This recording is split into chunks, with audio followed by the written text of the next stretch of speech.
Welcome back to the Max Reality. If you've seen my face before, then you know the drill, but if you're new here, I love talking all things reality TV, and today we are continuing our journey through Shark Tank Season 16 with Episode 16. Our sharks for the episode are Barbara, Kevin, Lori, Mark, and Robert. Our first pitch of the night is Jane Foodie. Jane walked into the tank looking for $300,000 for 15% of her flash frozen meals. Here's what it looks like, and it's pretty self-explanatory. They make meals and then flash freeze them, so that way you can enjoy them at a later time. So you might be kind of thinking to yourself, okay, so frozen meal, her big differentiator is the flash freezing. And if you don't really understand flash freezing, that's okay. I'm not an expert in it either, but the idea is it's a different process for freezing the food more quickly, and it's supposed to help with keeping the food more nutrient dense, and just overall it's supposed to help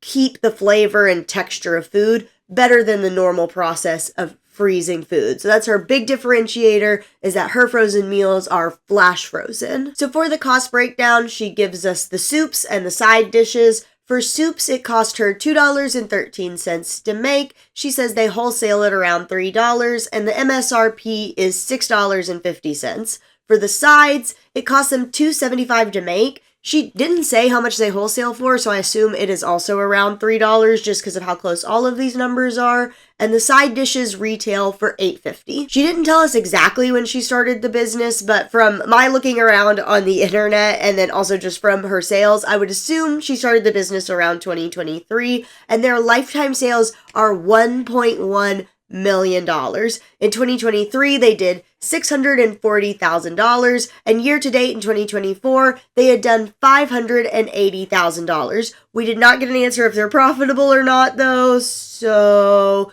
who's to say? If I had to make a guess, I would go with that they're probably profitable.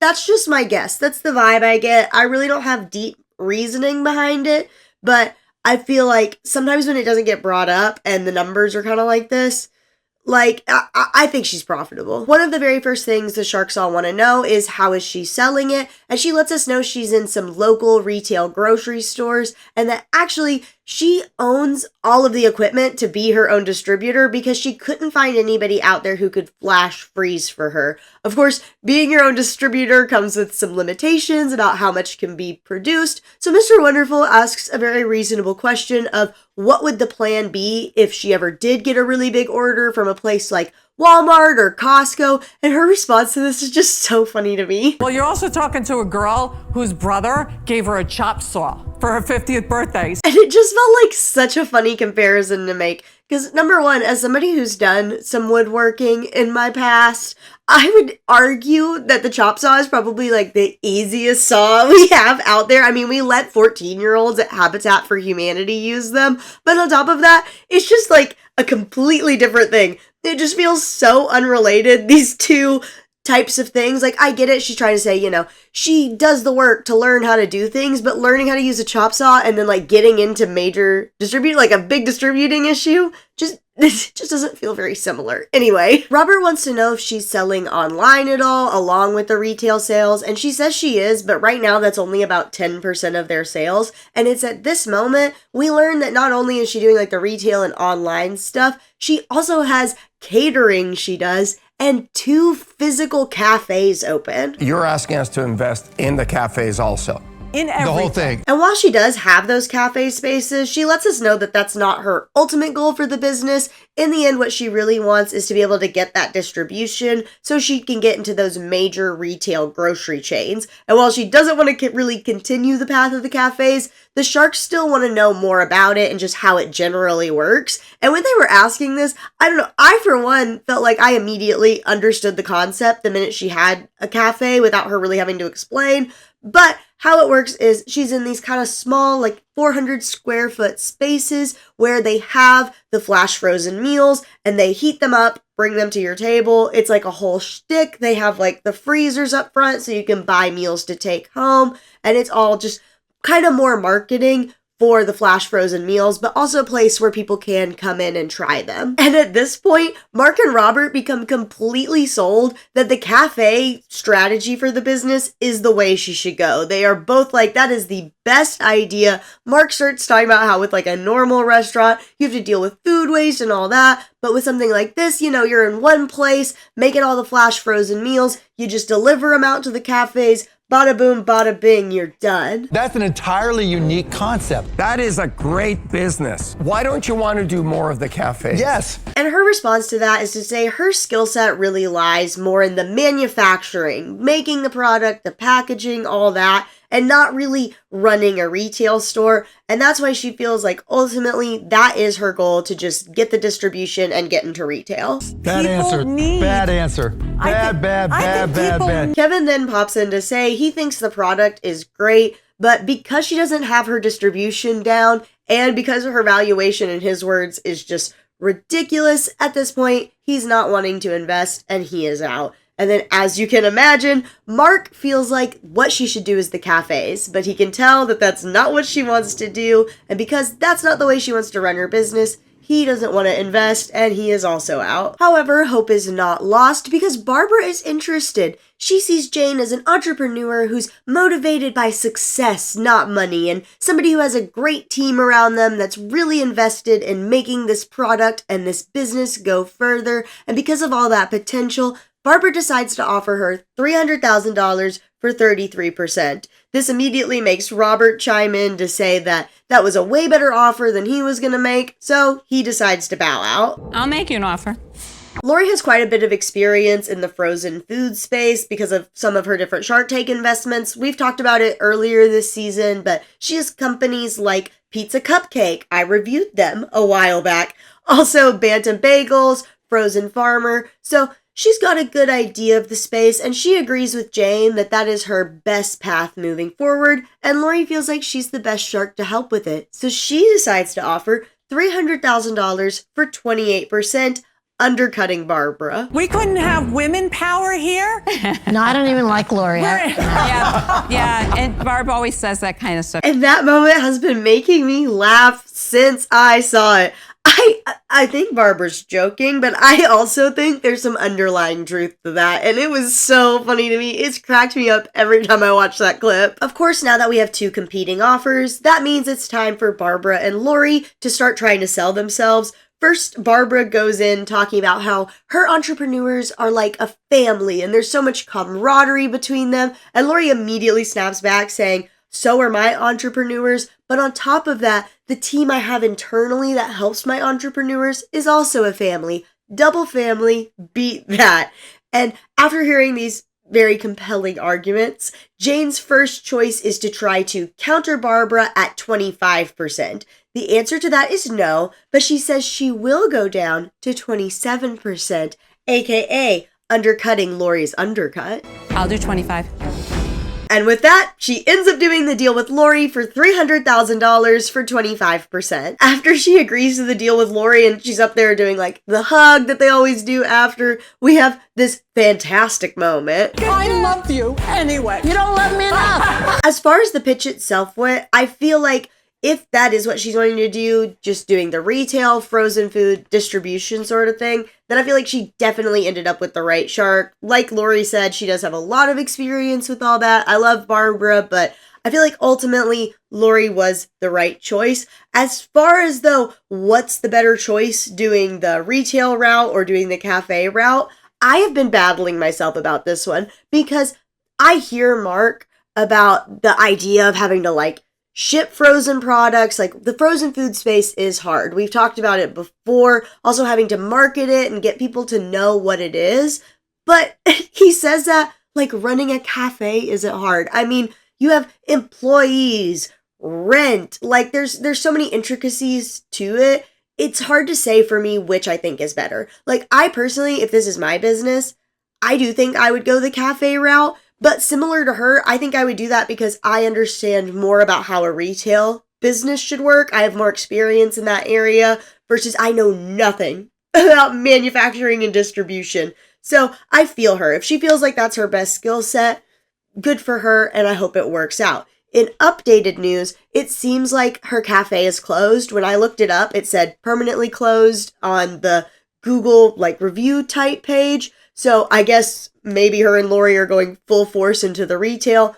I don't know. It just looks like it is closed as far as I can tell. They don't promote it on their Instagram anymore. And I also saw an article that said like former downtown, wherever it was, like Yonkers or whatever, restaurant featured on Shark Tank. So it seems the cafe is closed and they're going full force with like online and retail sales. Also, this is slightly a side tangent, but okay, you hear me keep saying the cafe is closed, and if you don't remember, earlier I talked about the fact that she said she had 2 cafes, and I am very confused about this because when I was looking online, I really only saw one. So I don't really know where the second one is. Part of me wonders if maybe she had like a dedicated just cafe where they weren't doing any cooking, just like, serving the food, heating it up, serving it. And then, with the fridges and all that. And then maybe the second space was more where they made the food and maybe they had a little bit of retail in the front. So she was calling both cafes.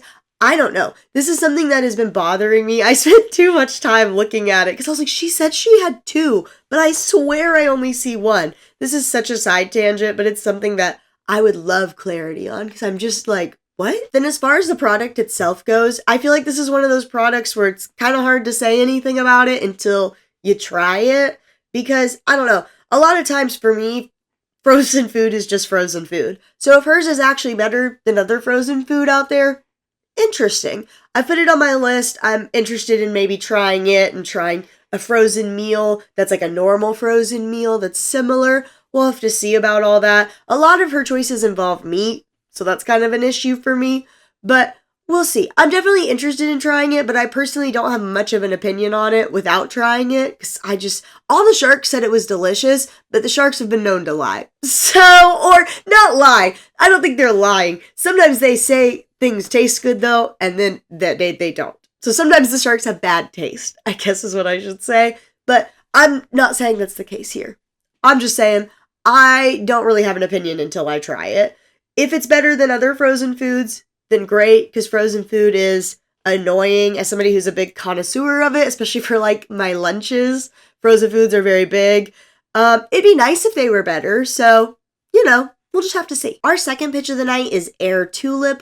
Aryan walked into the tank looking for $400,000 for 4% of his air filtration headboard. Here's what it looks like. How it works is inside the unit there are different filters and fans, and it's supposed to create a clean air bubble around you to help keep you protected while you sleep from the different pollutants and toxins that are generally in the air. It cost him $1,500 to make each headboard and retails for $3,000. Oh, $3,000. $3,000. As far as the sales go, I feel like if you're a veteran Shark Tank watcher who's seen products like this come into the tank, you can imagine where we are going next with this. And yes, they just finished making this product, so they are pre-revenue. You're asking $400,000 for 4%, $10 million company, no sales. Yes. And the stereotype continues. They, of course, have money been invested into this, but not as crazy numbers as we've seen with some of these other products. Like, honestly, this was very reasonable, at least in my personal opinion, and some of the sharks.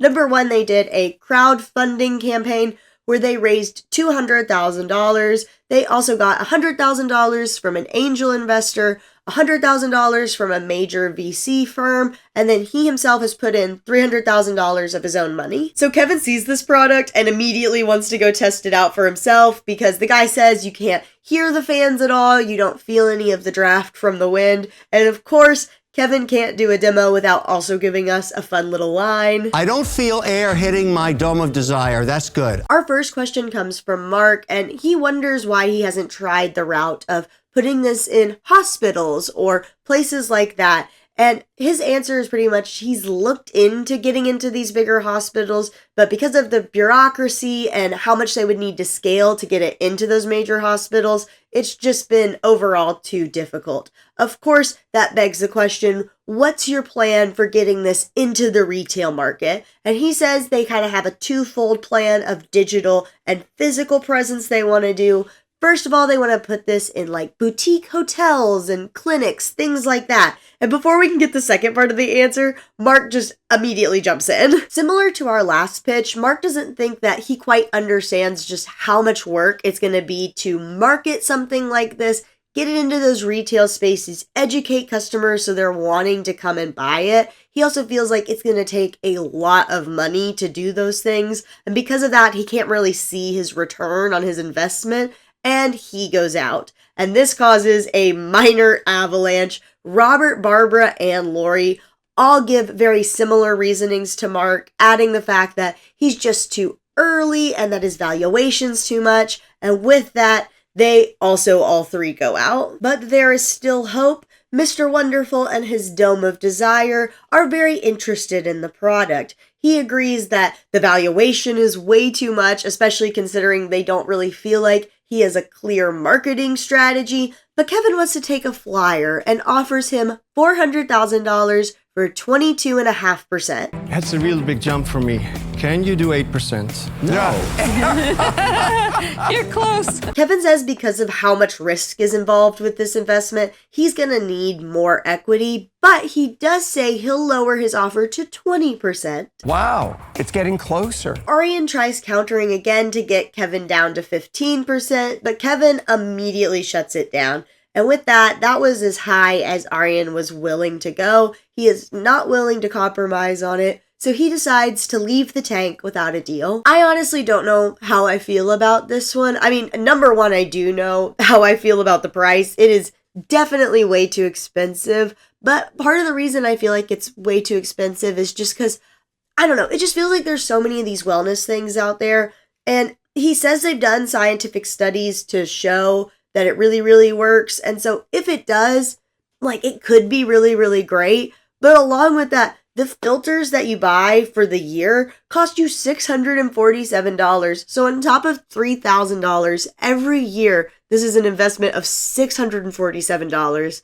And I don't know. I just feel like that's a lot to ask from people. It's just so expensive. But like, if it works, that's great. And maybe it really can help people. But that price is just, that's a hard one. Then as far as the pitch, I definitely understand why he wasn't willing to compromise on that 5%. I've seen people online being like, I can't believe it, blah, blah, blah. But like, I get why he didn't, I guess. But on that same note, I am just really, really, really, really, really, really tired of these companies coming in with 4% as their ask. It just feels like there's nowhere to go. When you're giving less than 10%, especially with those huge numbers, it just doesn't feel, it's just not fun. It doesn't feel like there's a lot of room to negotiate. It just feels, Although I will say, I was impressed that he was willing to go from 4% to 15%. So good for him. He's kind of an outlier in this situation, because what frustrates me the most is usually these people who come in with like the super crazy low percentage, the most they'll go up is like 2 points. And it's like, you're not here. Like, this is just not, doesn't feel like Shark Tank. It's just not fun. It's just not fun, and I don't like it. It reminds me of Chapel Roan screaming, "You're not fun!" That's what I yell when some of those companies come in. So good for him to be willing to go all the way up to 15%, but still, this is my plea to companies to at least come in asking for 10%. That's all I ask. Come in asking for 10%. I don't even care if you ask for a crazy more amount of money. I mean, I kind of will. But still, I don't know. I just like seeing some negotiation. And when they come in with these itty bitty numbers and they're only willing to negotiate a point or two, it's like, go away.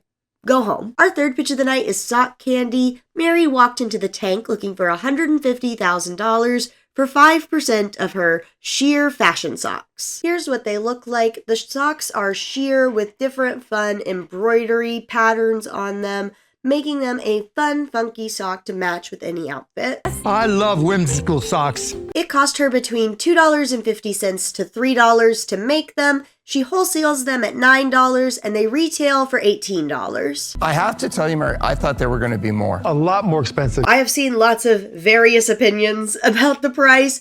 I personally, though, was on Robert's team. I thought they were going to be way more just because of how fashion and stuff is. I looked at those and I was like, those are going to be like $30 socks. I promise you. So I was pleasantly surprised they were only 18. That's all I gotta say about that one. She didn't say exactly when she started the business, but I'm going with probably 2023 because that's the time frame of sales that we get. In 2023, she did $700,000 in sales. Year to date in 2024, they were at $826,000, and they were projecting to end the year at $1.4 million. Not bad. Not bad. Not bad. That's amazing. And that's not all, because yes, my friends, we have a profitable company in the house. Woo! In 2023, off the $700,000, they made $114,000, and they were expecting to make $300,000 in 2024. What's your plan for global sock domination? She says one of her ultimate goals would be to have a line of her socks in Target one day, and before she can say anything else,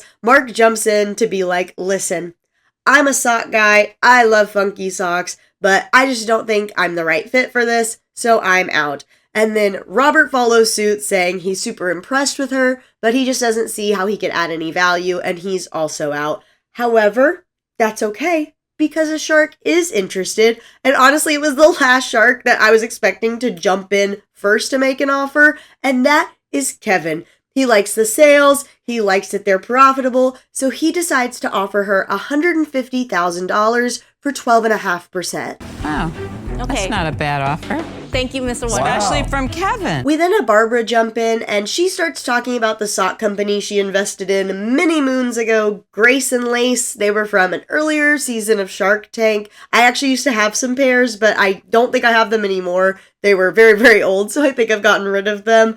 And with that, she talks about how Grace and Lace was doing great at first, selling their socks, but then they started to get distracted by things like dresses and tops, and with that, their sales started to plummet. So because of that, Barbara wants to know what Mary's vision and path is for the future, and Mary assures her that she does not want to stray from the sock world. Her ultimate goal would be to make this the #1 fashion sock brand. Barbara is pleased with this answer and decides she wants to make an offer, but in a somewhat rare move in the tank, she doesn't decide to undercut or even match the previous offer. She actually goes over it, offering the $150,000 for 15%. But she also adds that she guarantees Mary that she will get her in front of the right people to pitch for Target. She can't guarantee the sales. She says Mary's going to have to do that on her own, but Barbara can get her in front of those people. And Barbara says if she breaks her promise, Mary can keep the money and take back her equity. Mary then very politely asks if she can hear if Lori was going to make an offer, and Barbara and Kevin very much allow this, which also, you never know in the tank. Sometimes you ask it and they're like, yes, of course. Why would we say that you couldn't? And then other times they're like, no, take my offer or else. You never know what you're going to get. But in this case, they say, go ahead. Let's see what Lori has to say. And Lori, in full Lori fashion, gives us the longest spiel possible to just say no. Ultimately, Lori's not a sock girl. She said it before, she's not really into socks, and with that, she's out. All is not lost. You have 2 viable offers. What do you want to do? She decides her first move is going to be to counter Barbara the $150,000 for 10%. And the reaction to this actually shocked me. Of course. We have a deal. Oh my God. And with that, the deal is done with Barbara for $150,000 for 10%. I don't know why Barbara just so easily was like, yes. I've seen some people speculating like maybe she had forgotten what she had offered and she had like that 10% number in her mind for what she was willing to go to. But in that case, I don't really think that would be her forgetting. I don't know. I've seen lots of people say different things about why this happened. Also, Kevin's face when it happens is so funny. It was just overall a kind of weird moment. So I am with Mark. I love a fun, whimsical sock. 9 times out of 10, you're probably just going to see me in black socks. But if I'm trying to make like a cute outfit, like I have some cute Winnie the Pooh socks. Like I have some fun. I love a fun sock. I think they're really fun. And I am definitely going to look into getting some of these. I will say, I know that she is not the only one doing this. And she didn't claim to be. Like there are other sheer socks out there, but her designs were really cute, so I definitely want to try them. I know I'm being a little hypocritical right now, because I usually tend to not really like the companies that ultimately you're really a brand versus a product, if that makes sense. Because while she does have a product, her product isn't something that's necessarily proprietary. It's not something new that's solving a problem. So at the end of the day, really what you are is getting people attached and into your brand. And usually I don't love those on Shark Tank. So again, I get that I'm being a little hypocritical, but it could just be because I think the socks are really cute and like them. But I'm open to admitting when I know I'm being a little biased. So with that though, I definitely added them to my list. I would love to see the quality of them too versus some of their competitors. Maybe I can get something like that going. No promises, but if I do get my hands on some, y'all know, y'all will hear all about it. Our fourth and final pitch of the night is Ruff Liners. Brandon walked into the tank looking for $200,000 for 5% of his liners that are supposed to help protect your car from pet hair and dirt. Here's what it looks like if you have a dog. I'm sure you have seen plenty of similar things on the internet. He says his is better because of the different quality materials they use, the way that the side panel is set up, and also he has some extra anchor points, making his better than the other liners out there. It cost him between $25 and $35 to make and retails between $99 and $150 depending on which one you're getting. They started the business at the end of 2022 in December, so the first year of sales we have is 2023, in which they did $1.25 million. Then year to date in 2024, they were at $3.1 million. And then Mark asks, he specifically asks, how much do you think you'll do in quarter four? And the way I would word that is like, how much would quarter four be? But his response is 5 million to 5.5 million. So I'm taking that number as what he thinks 2024 will total out at completely. Like the year will end at 5 to 5.5 million. I don't think he's going to just make 5 million in quarter four, but I don't know. I get nitpicky about words and stuff like that. So I sat there for a minute like, that would be $8 million. And that's just a huge jump. So we are all going to go with that. He's expecting to end the year between 5 and 5.5 million. And yes, we do have a profitable company. In 2023, on the 1.25 million, they made $40,000. Why so low? He says the reason the number is so low is that they've spent a lot of money reinvesting into the company and the product, working on the things that make them different, and also trying to get patents issued.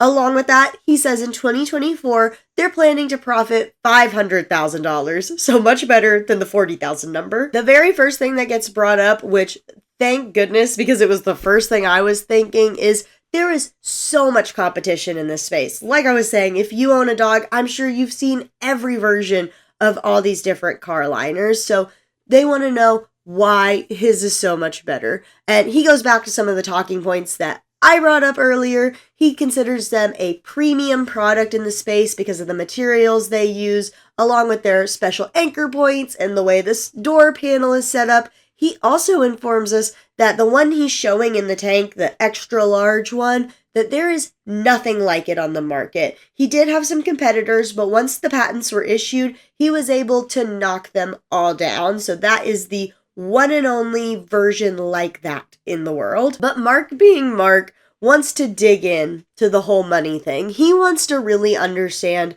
where his money is going, because definitely reinvesting has got to be some of it, but it can't be all of it. So you're spending a lot of money on advertising? Brandon does admit that they have spent some money hiring outside marketing firms, and if you watch Shark Tank, you definitely know kind of what goes up with that. But pretty much a lot of the times it's really, really expensive to hire these outside marketing firms, and at the end of the day, they don't necessarily give you exactly what you're wanting for your money. That's not all marketing firms. That just tends to seem to be the case in these businesses in Shark Tank and other businesses. I'm just saying. But he does say his ultimate long-term goal would be to hire people in-house to do his SEO and marketing and all that. And this is enough for Kevin to decide he wants to invest. I say that like Kevin isn't always just investing, But anyway, he decides to make him an offer of $200,000 for 20%. Mark then jumps in to say that he doesn't love the fact that the majority of Brandon's sales are actually coming from Amazon. That's the main way he's selling this thing. And because of that, Mark feels like he doesn't really have control over his own destiny of sales. Because if you don't know, selling on Amazon is just like a whole thing. They like own so much. And like Mark says, you're not in control of like Amazon fees, what they're gonna charge you, blah, blah, blah. It's different than selling on your own website. There's also lots of benefits for sellers to sell on Amazon. It's complicated. But with that, Mark decides to go out. We then have Lori say that this reminds her of a previous investment, Dropstop, and their big issues with having counterfeits and having to fight them, and she feels like this is going to go down a similar path, and she doesn't want to be on it, so she is out. But that's okay, because another shark is interested. Barbara feels like their two main issues are needing cash and socials, both of which she is very confident that she can help him with, so she decides to match Kevin's offer of $200,000 for 20%, but she also adds a $1 million line of credit. And while Brandon is very happy that he's getting some offers, he just feels like 20% is too high and decides to do kind of a general counter of 10%. Brandon, there might be another offer. In case you didn't know, Robert is our resident super dog lover in the tank, and he feels like he too could help with the various issues that Brandon is having. And he decides to offer $200,000 for 15%. I like the number at 10%. I like the number at 15%. Brandon starts trying to defend why he thinks 10% is the right number. And while Robert's not willing to go that low, he generously does lower his percentage to 14%. So then Brandon decides to go a different angle and sees if they'd be willing to add a royalty and lower the equity. And Robert says he would do the $200,000 for 10% if there was a $5 per unit royalty until he's paid back. Once again, Brandon's not loving these high numbers, and pretty quickly, Robert comes back to him offering $3 a unit. Then Brandon quickly snaps back with $1 a unit, and Robert comes back at $2. I'll do that deal at $1 unit. And Brandon's response to this is to try and see if they'll come in together on the deal. Dogs hate him, Brandon. I'll do the... And while they don't want to come in together, ultimately, Kevin's squeezing of Robert's head has worked in Brandon's favor as Robert agrees to match Kevin's offer. So at this point, he has matching offers and he just needs to pick between Robert and Kevin. And his response is to yet again try and get them to come in together. It's like, my guy, that is not happening. But if there's one thing you can't say about him, it's that he's not persistent, because he definitely is. And in the end, he does decide to take the deal with Robert for $200,000 for 10% with a royalty of $1 a unit until he's paid back. And there were two great ending moments of this. First, we get this fantastic moment after he said yes to Robert. Do I get to keep the dog? No, you can't keep the dog. Congratulations. And at the very, very end, once Brandon's gone, the sharks are kind of talking and multiple of them are saying how good he was at pitching and all that. And then we have Lori who gives this line, and honestly, it was how I felt too. I was like, yes, Lori. Well, but also, too, these two little marshmallows kind of went, okay, $5, okay, $3, but no, $1, I'll do $1. Are you saying they got toasted? Yeah, they got toasted. Like, I just, for one, do not understand why they were both fighting so hard for this deal. I don't really see what I was missing, I guess. I just feel like there's just so much competition. This isn't one of those products where there's like some competition, or even like the sock candy thing. It's more of like a branding thing. There's so many dog car liners. Again, if you are a dog owner and you've needed to look into these, I'm sure you're aware. It just feels like there's 1,000 different versions. And if his is better, that's great. But it almost feels like if there's so many of them, it's just going to make it so much harder. It just feels like the road for this is going to be very hard. So I don't quite know what Kevin and Robert saw in it, but good for him making the deal with Robert. I personally wouldn't invest. Maybe I would buy one, but it just seems like a very difficult road. I said I would buy one. Honestly, I probably wouldn't. I have a dog, as y'all can see, and I've kind of just accepted that he's everywhere. His hair is everywhere. I have towels. We use towels in our cars. It's fine. Or my parents, they have a specific cover just for the one seat that he sits in. So, I don't know. It's like, I get it though. I get that it's super popular. I was clarifying why I kind of paused when I said maybe I would buy it. I've just accepted. This is my fate. I have a black dog. His hair is dark. It is everywhere.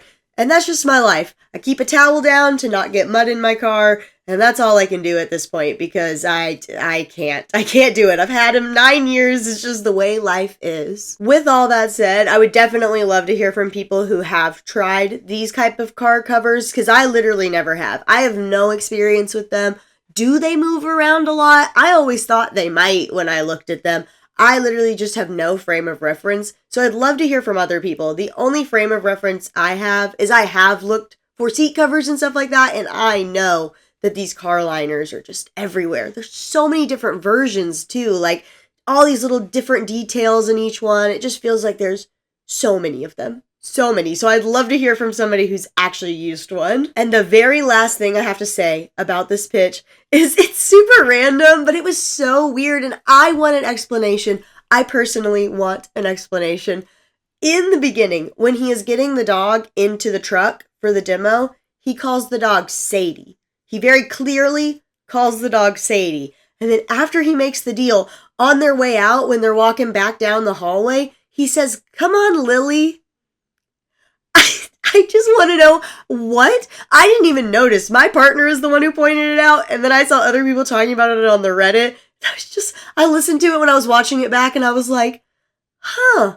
I saw somebody in the Reddit claim to know him, and they said that he got told he needed to use the name Lily, but Sadie is actually the dog's name.